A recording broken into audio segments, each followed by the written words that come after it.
And we are live. Welcome to the social media office hours from Social Fresh. I am your host, Jason Keith, founder and CEO of Social Fresh. And today we've got a great topic lined up. We've got a really great group of people to talk about perfecting your content creation process. So we're talking to social media managers, marketers, anybody working in digital out there, even if you own your own business and you're by default you're a marketer. It always takes so much time, so many resources to create new content, to create content that's showing up in the feed, standing out, getting attention, and to do that every day or every week on repeat always takes a lot of time and energy, right? So how can we improve this process? How can we save you time and help you create better content for social and for your business? So today we have three amazing people joining us to the stream. I'd like to introduce them all very quickly and jump right into our topics. We have Anjali, social media editor at Peterson Institute for International Economics. Christina Garnett, she's a digital strategist, inbound marketer, and she currently is helping as a senior insight strategist for Visit, an AI startup in Boston. Very cool. I want to learn more about that for sure. And then Brianne Fleming, she is the host of the Making the Brand podcast and the weekly pop culture Twitter chat, Pop Chat, that many of you have probably seen on your Twitter streams.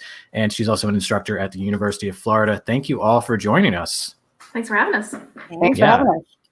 Loving the power today too. Yeah. I love it. Okay, so I think you're all, really going to bring a lot of insights to this today.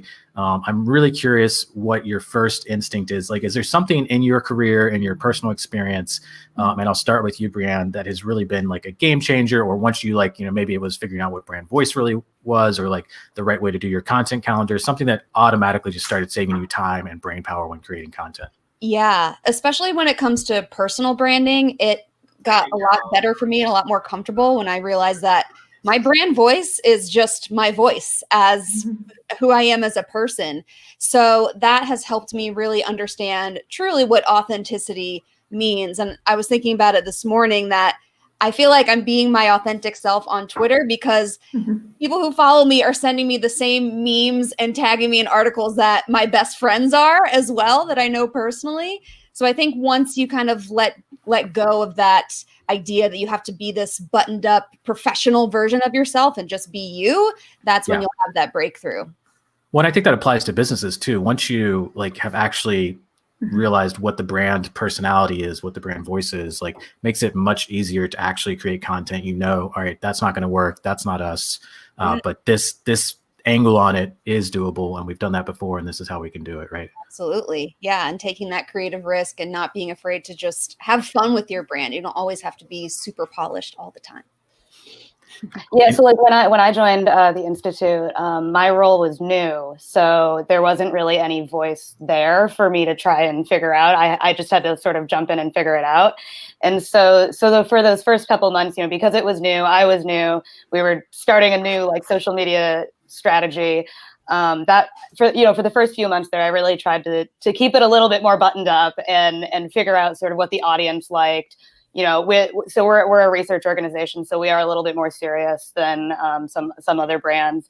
But once I kind of figured out my relationship with the researchers and our research and the community, then I could start sort of pushing things a little more, and especially just understanding what trend memes and trends and stuff that are happening on Twitter, just pushing the envelope a little bit, and understanding where things where things can go while still maintaining that authenticity and authority.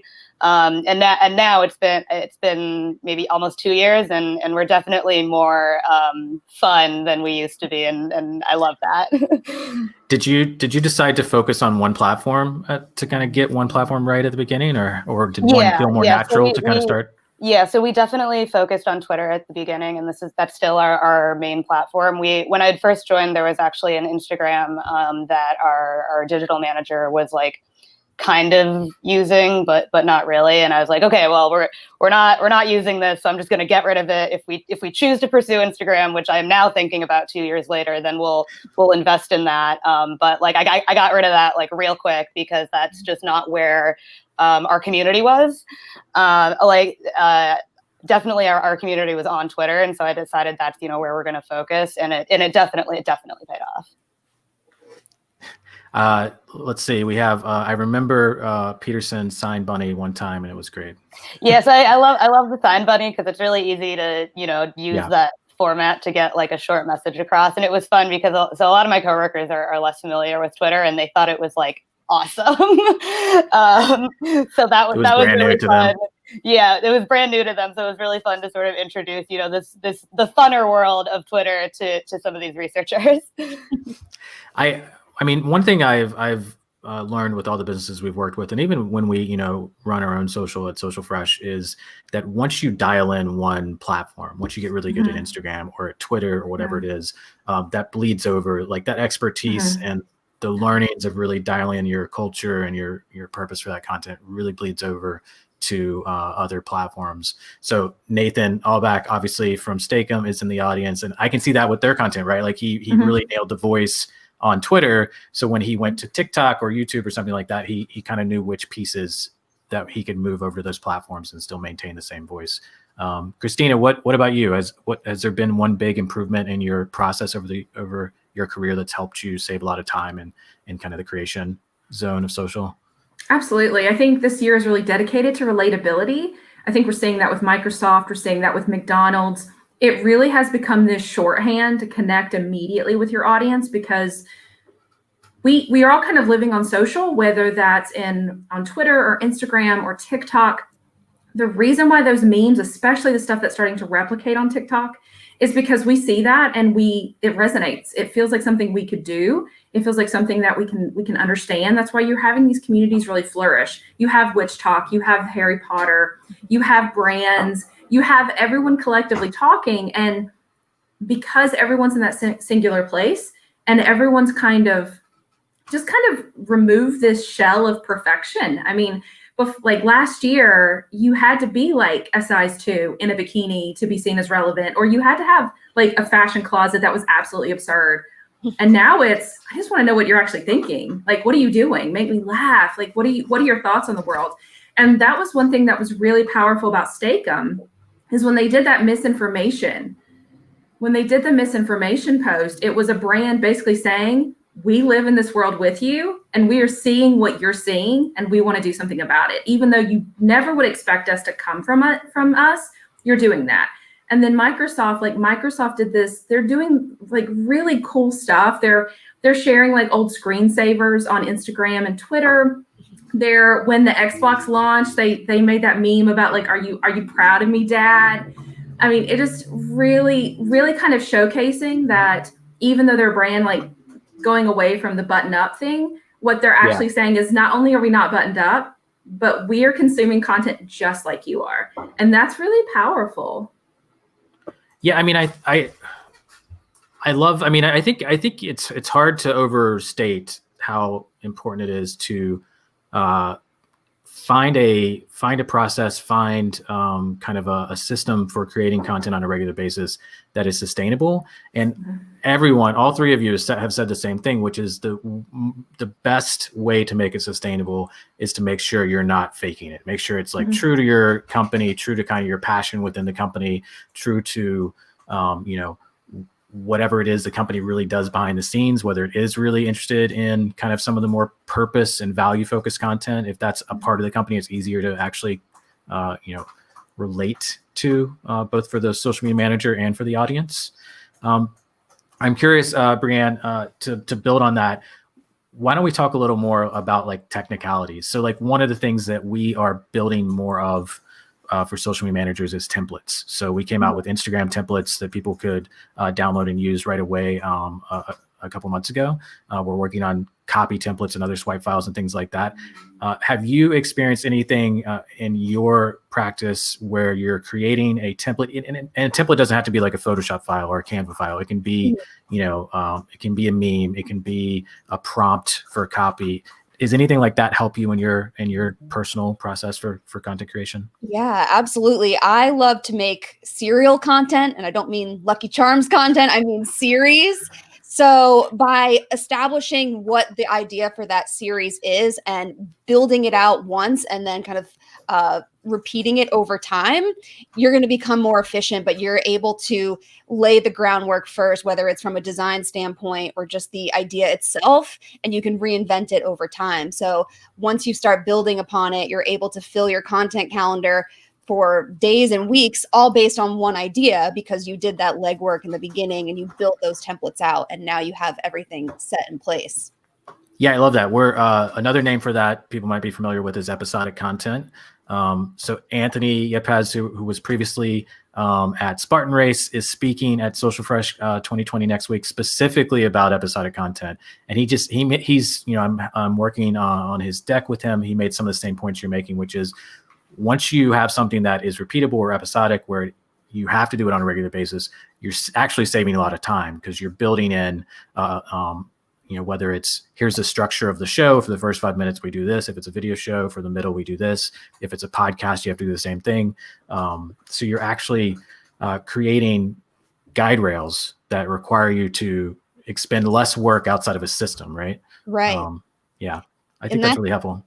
And that's what's helped me most with the success of the Twitter chat, Pop Chat, is that it's this series every Friday. I have to show up at 1:00. People are counting on me. They've come to expect it. So having that in place and it really just will hold yourself accountable. Yeah. And it's, a lot of the work for creating content is that first time, right? I mean, if you're doing a Twitter chat, you're doing a podcast, you're doing a live stream, even if it's like a new type of Instagram post, you really getting that right and dialing it in. There's a lot of front-loaded work there. So once that's done, not reusing that work, not reusing that experience is kind of detrimental to your resources. Right. Anybody else have more of a tactical execution tip or practice that fall kind of this category of templates and prompts and things like that? I do. I would say that you need to define your content pillars. A lot of people will talk about you need a style guide, you need your colors and everything else, but they don't realize that you can use those same kind of guardrails and your social content as well. Just like even on Twitter, if it's your personal brand, what do you want to be known for? And then know that that's a living document, because as your taste change, as your life changes, those interests might change. But there's an expectation. We follow brands and we follow people online because there's a certain expectation, like Brian was saying. Friday at 1, Pop Chat. I joke that I can't see a Britney GIF without thinking about her.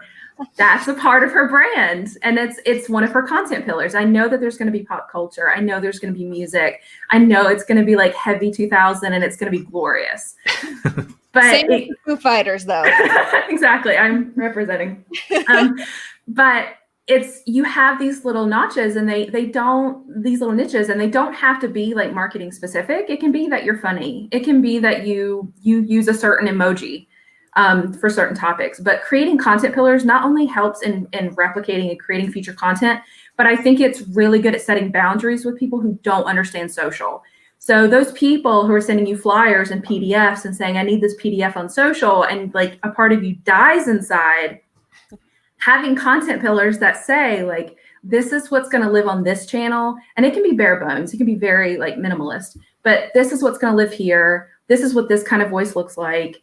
And having the understanding of this is what's going to perform best here. Because I find that a lot of the people who are sending those PDFs, it's all about social is kind of like spaghetti. Like you throw it up and it magically works. And everyone that actually lives in those trenches knows otherwise. They know that's the opposite of what happens. Yeah, make it go viral. You can do that, right? With no budget. But I think that by creating that just like you would, because those people will understand you have to use this logo over this, or you can't use that color or that font. If you use the terminology and the language that they have come accustomed to with traditional marketing, and you enter that space into this is what needs to live here, and this is kind of the voice that we're going for, that really works. I really like setting up that guideline for them, because I find that it makes it easier to kind of step into that place. Like, okay, I'm in Twitter now. This is what I'm going to do. And That definitely helps because especially this year, Twitter has turned into stream of consciousness. That's why there's more people are tweeting than ever. I'll see someone's tweet and I can tell what triggered that tweet. Like, oh, you just got that email, didn't you? Or you just got that LinkedIn email pitch. Like, I can tell that not only was this not planned, it wasn't scheduled, but it was specifically triggered within like the last 10 minutes. I love that. I mean, I think, I think social media managers are having to talk about brand and branding a lot more.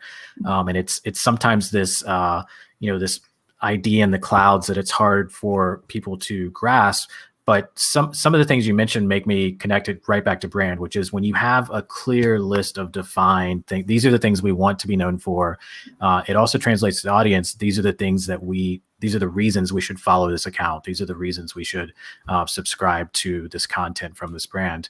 And it's even more important for brands to do that because most humans, unless you're really passionate about a brand, are, not inherently looking for brands to follow online, right?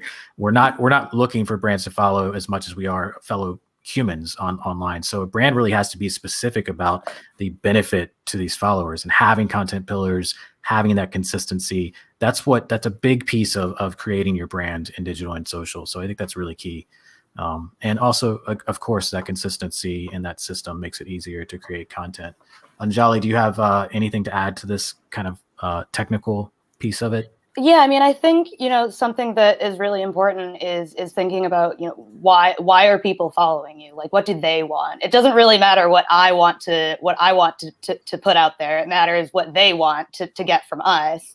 And so understanding, why are they here, to what are they trying to gain from you, and keeping that in mind when creating any kind of content, thinking, okay, they're here and they came to me for a reason. What's that reason? Why are they following me? And can I give it to them with this content? And I think it's really easy, especially like on the manager side, to be like, I want to do this and I want to do this and I'm going to try this, but like, we're not the important ones here. Like we have an audience, and things should be audience centered, right? And so even though, there have been times where I think something is like hilarious and then it just completely flops with the audience, and it's like, okay, well, I thought that was funny, but that doesn't matter.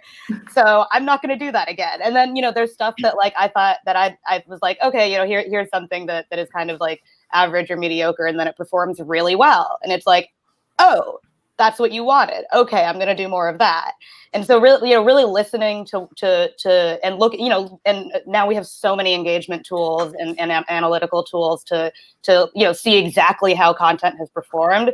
It's really important to look at each individual piece of content, see how it performed on which platform with which audiences, and then understand that's doing well for a reason. What's that reason, and how can I replicate that? Mm-hmm. Yeah, I love that. And I love the pieces of content that surprise you. You put something up on a lark and you're not sure if it's going to work, and then it, shockingly performed well. Or, there's always the content that gets shared privately, and, the engagement maybe is there a little bit, not great, but you're like, oh, 30 people DM'd this to other people, right? Oh, why are they doing that? How can we learn from that and replicate that? I think those are great lessons. I'm curious, who are maybe some brands that come to mind for you guys when you're thinking about templates, when you're thinking about really repeatable pieces of content? One example I'll throw out that I really like is Chime Bank. Chime is an online bank, very young focused audience for a financial institution. They do a lot of pop culture content, Brianne, so I don't know if you've seen them, but you should check them out. A lot of hip hop memes and things like that. But it's always dialed back really well to, a product for the bank, like talking about how they don't have fees and turning that into a meme. Like there's always a level of product, a level of features included in most of their content, but it's also got this edge of humor, and it's really on kind of the cutting edge of staying in line with, what people are talking about in pop culture, what people are talking about in current events. And I think that's really hard to do for a bank and a financial institution, or at least to get approval to do that usually. Are there any examples of brands that you think are doing a good job with a repeatable system of content that just really grabs people in the feed? I think the first that comes to mind is Humans of New York. They found one content pillar, just interesting people in New York and telling their stories. And they never deviate from that. And it's still interesting every single time. So it really is a testament to the power of storytelling and how you can craft that story, but you don't always have to have your eyes on the next shiny thing and try to deviate. You can stick to that one thing that you've discovered and that one idea you have and repeat it, and it can still be a success. Yeah, and they, they're choosing. It's interesting to look at Instagram, because on Instagram for years it was photography, and Humans of New York does that great. They do good storytelling. Now, when I think about Chime is mostly memes and text images, which is also kind of more recent over the last few years, a trend, posting tweets and quotes to Instagram that work really well. You don't have to do both. You can do one really well. You can do both. And I that makes me think of Square. Square does a really good job with their Instagram to do this documentary style, like Humans of New York. Interviewing small business customers of theirs, telling their story about their storefronts, their retail shops, their coffee shops, etc. And I think and they focus only on that. Like, they occasionally throw like photos of their hardware out, which actually get really good engagement, but they're focused on, the storytelling that's truer to their purpose and their brand. So I think that's a really interesting point, is to get one thing really dialed in. Yeah. Anybody else? At the wheel. I would say the boys account from the show on Amazon. I think they do an excellent job. They know that they are a very gift-friendly brand. So there's a lot of gifts in their Twitter. They say mate a lot because one of the characters in the show said mate, and they are actively engaged with their audience. So I know that I'm going to see gifts. I know that I'm going to probably see cuss words. I know that I'm going to see something that's going to be provocative and immediately like stop me in my tracks. And so that's absolutely one of them for me. Yeah, so this is a little bit different, but I love the Twitter of the U.S. Consumer Product Safety Commission, which is really specific. But so they're the commission that does like recalls and product safety and stuff like that. And so they have a mandate, right? Like, inform consumers of safety issues and recalls and stuff. But their Twitter is bizarre. Like, they make these little memes about So over Thanksgiving, they had a bunch of memes like about how, frying like a frozen turkey is like a bad idea. So because it'll like start a fire. And so they have like all these really specific like memes of like a frozen turkey, or like since lockdowns have started, they started this series called Quinn the Quarantine Fox.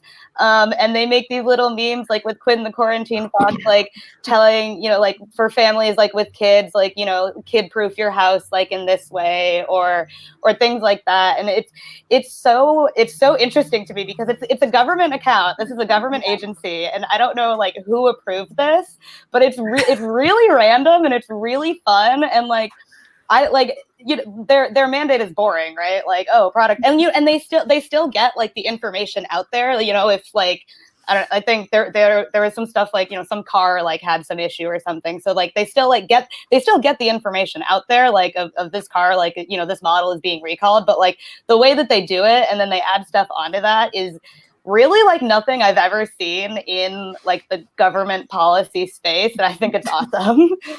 The TSA does a good job too. Sorry. Go ahead. What did you say, Brianne? The TSA does a good job with that. Yeah. I was gonna say the same thing. Yeah. So Anjali, I don't know if you knew this, but they are actually speaking at our conference next week. So thank you for that plug. If we go to the Social Fresh 2020 website, Joseph Galbo is the master of the United States Consumer Product Safety Commission. Nice. And he will be speaking. Oh, you just scrolled past it up. Yeah, I did. Okay. So meme the people, how your brand can benefit from memes. So, I mean, one of the things that I learned from Joe in talking to him for the conference is he said, we don't have a budget. So he uses the cheapest, most affordable stock photography website he can find. And he said it's important for the stock photography that they turn into memes not to be too good. It actually helps it to look more generic and not great. And he said, they just overuse Photoshop and apply every filter and like neon outline that they can, and really try to make it somewhat unique and, a little cringy. And that's become their voice now. Yeah, they do a really good job on Instagram as well. And I'm really looking forward to that session. So quick plug for the conference. If you haven't already, check out socialfresh.com/2020. If you use the code office hours, all one word, you can save 10% for the conference. We've got a great show next week. MIT is speaking. We have 2 great sessions on paid social, one on creative and one on targeting of the right audiences. We have a great panel talking about social media copywriting, which I'm really looking forward to. I mean, these people are just rock stars on that panel. So I'm really looking forward to that discussion as well. And I want to, Jessica Murphy saying she attended our first conference in Charlotte, North Carolina. Glad you're still doing conferences.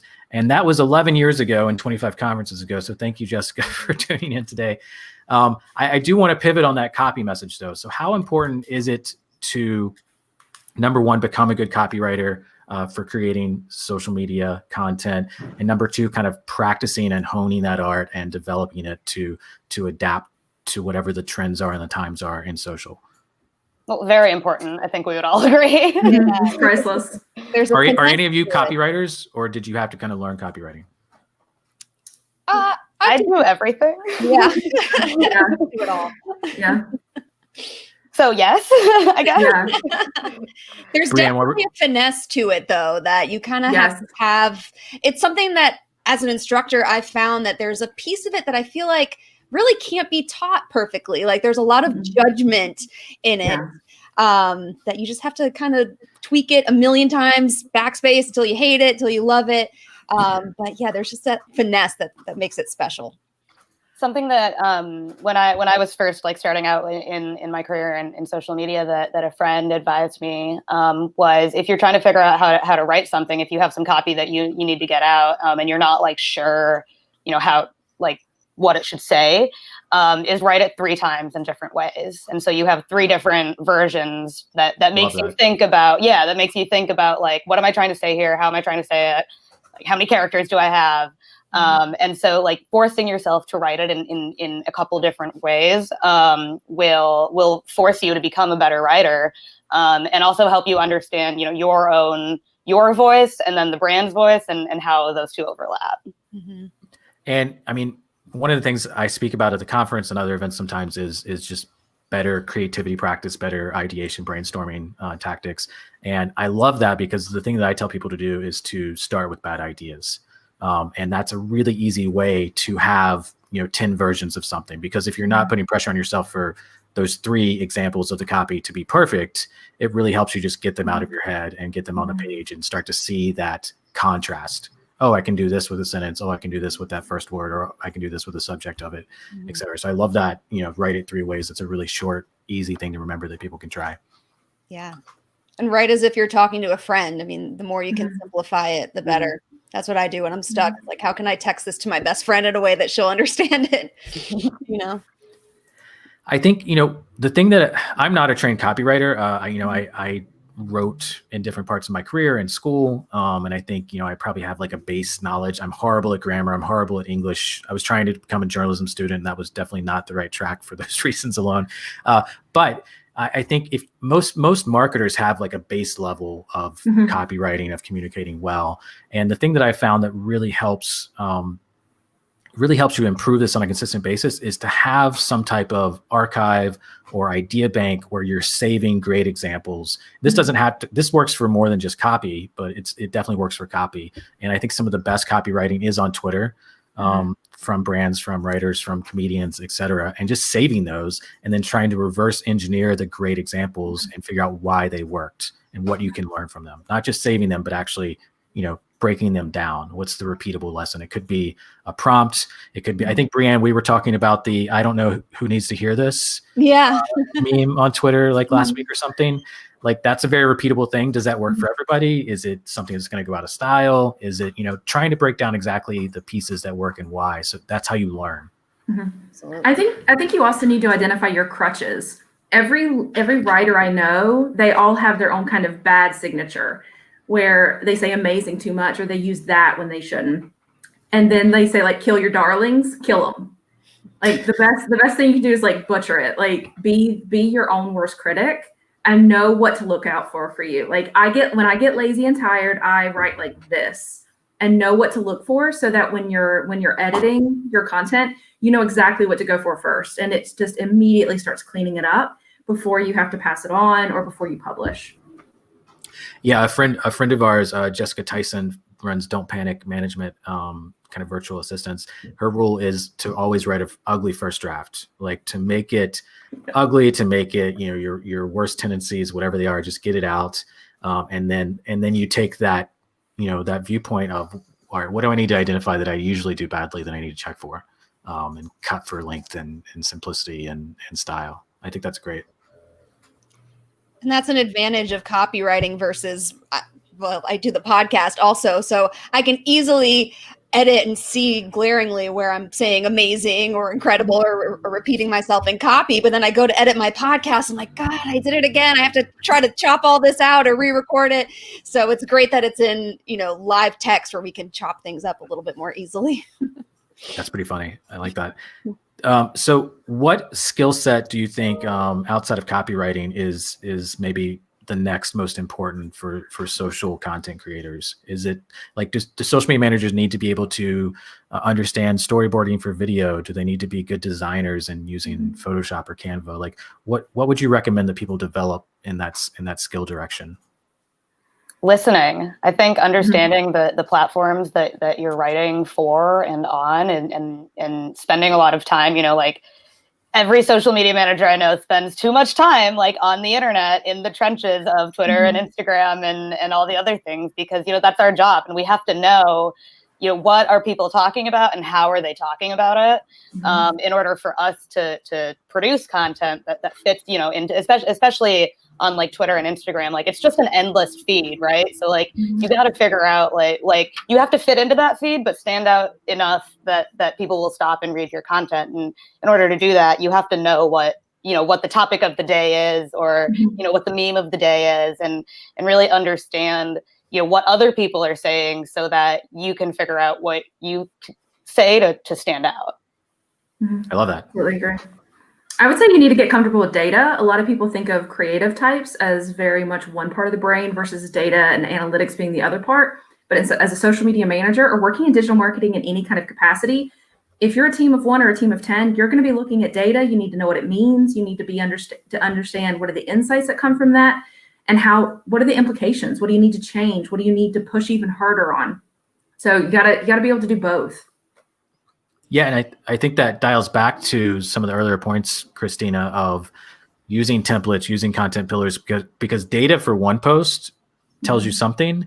But when you can say, all right, we've done this 10 times now, like the content's different, but we've done this template 10 times or this pillar 10 times. And that set of data is so much more powerful because it's different times of day, it's different people seeing it, but you might see a much larger trend of what works that way. I think that's great.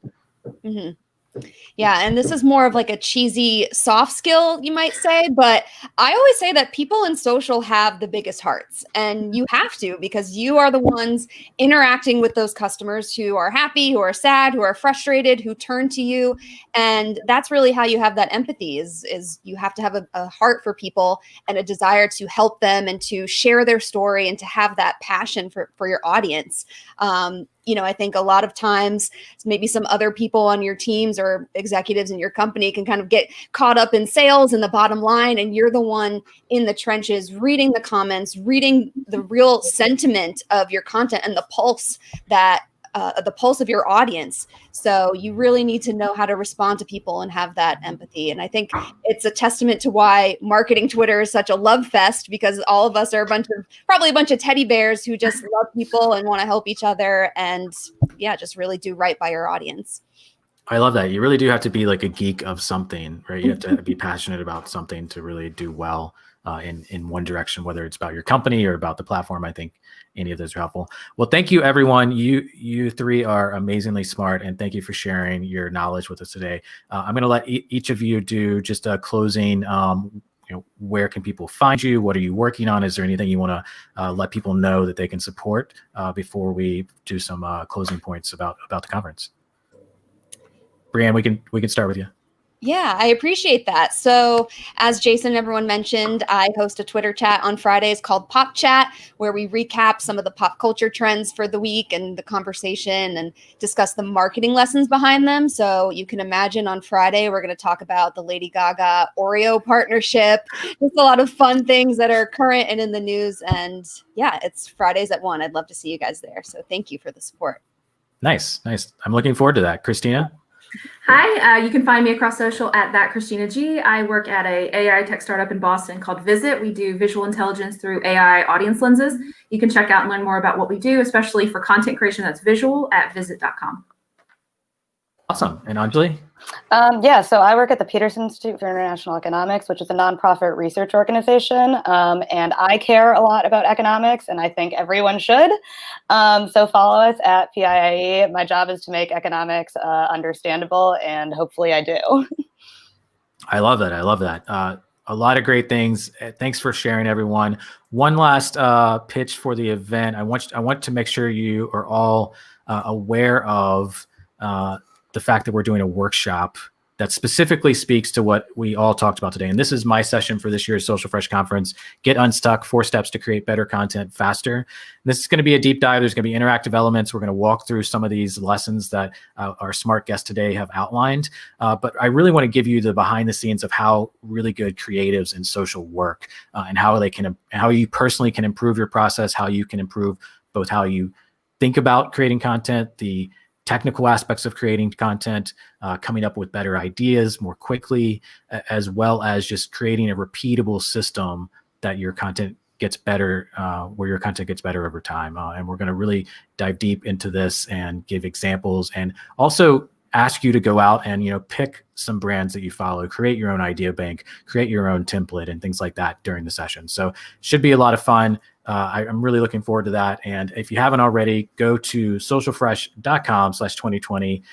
We are offering 10% off with the coupon code office hours, all one word. Check that out. And then I'll also say a programming note. We have 2 more of these this week at 1 p.m. on Thursday Eastern Time and at 1 p.m. on Friday Eastern Time. So please check out us on my Twitter at Jason Keith, Keath, or on the Social Fresh Facebook page. We're live on both. And if you miss it, we will be there with the recording. So thanks to all my guests. You guys are a blast. Looking forward to continuing to learn from all these smart takes this week. And I appreciate your time. Thanks for Thanks for having us. Thank you. Thanks, Bye, everyone. guys. Bye. Take care.